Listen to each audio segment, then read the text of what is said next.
One of the most controversial yet eminent topics swarming around Wilsonville High School circulates around the competitive culture of parking. From frustrated, protesting underclassmen students voicing their concerns and complaints over the high school's parking situation to obstinate upperclassmen annoyed by the issue, parking has posed tension between students and could be an area of debate for many. As high school students cross the threshold into aging past 16 years, they also earn the privilege of driving. Like most teens, this activity is a form of independence and is enjoyable for many young drivers.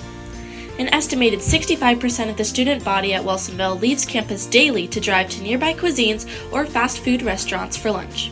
Some students prefer this form of transportation compared to the local buses, but it can also be challenging parking cars and navigating the parking lot during certain hours of the day.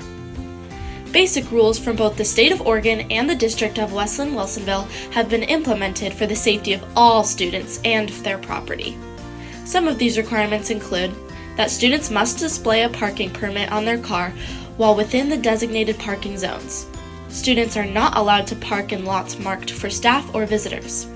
Inevitably, vehicles parked on grass, dirt, or in fire lanes, therefore any unauthorized area, can and will be towed. Inappropriate behavior toward others' vehicles or the parking lots can result in expulsion from the parking privilege. If students do receive a parking permit, they cannot be sold or traded.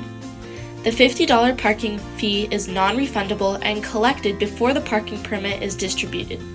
If any student witnesses behavior against these rules, they are encouraged to inform the school office to prevent reckless driving or behavior in the future. Parking permits often seem like prized possessions around campus, since they are primarily offered through a lottery-style drawing for senior students. Once the junior class filled their spots, leftover permits are assigned to underclassmen. Some sophomores have expressed their disagreement with this process, and in return have struggled to find parking during school day hours. Although parking near the FEC buildings or in front of Beckman Elementary is not permitted, many underclassmen have been known to disregard this. Other students park across the street as a result of overflow high school parking issues. Typically, new drivers haven't been able to apply for warranted permits if they get a license during the school year, which makes it difficult to gain access to the school parking lot. But even if parking in the local neighborhood streets may seem smart, it has caused crowding and disruption. Drivers can apply for parking permit stickers by purchasing it through the bookkeeper. With ASB, the charge is $40 or $75 without. Only students who display these stickers on their windows can park within Wilsonville High School's north, west, and south lots. Still, there's been a lingering trial of underclassmen stealing spots. Students will have to pay a $20 fine for parking illegally on school property, and there are larger consequences for further disruptions. The most evident issues are the lack of regulation among student drivers, dealing with the dilemmas of assigned parking spots, and having students park in unsafe zones, such as the fire lanes or on the grass. For any of these issues, students are welcome to bring their concerns to the attention of teachers or administrators if need be. Wilsonville is lucky to have an amazing lot with a new parking area recently put in to allow traffic flow to move more smoothly and efficiently.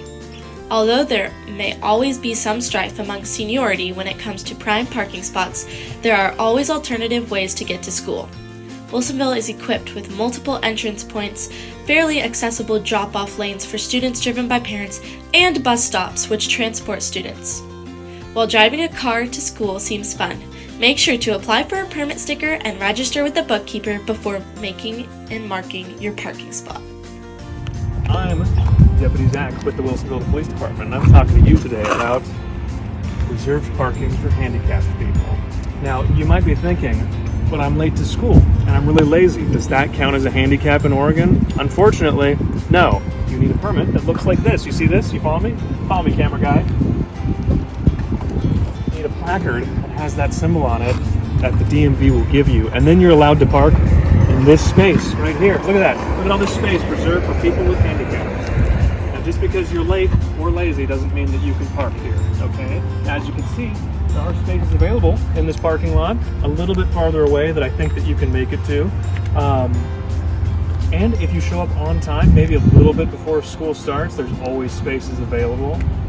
So just get here a little bit early and don't steal spots from people who really need them, who are very vulnerable. You don't want to do that. That would make you a mean person. I think students should be able to park in the parking lot without a path. Just take away the pathing stuff because people are going to do it no matter what. High school. I think it's really bad. I feel like it's being stuck in a traffic jam.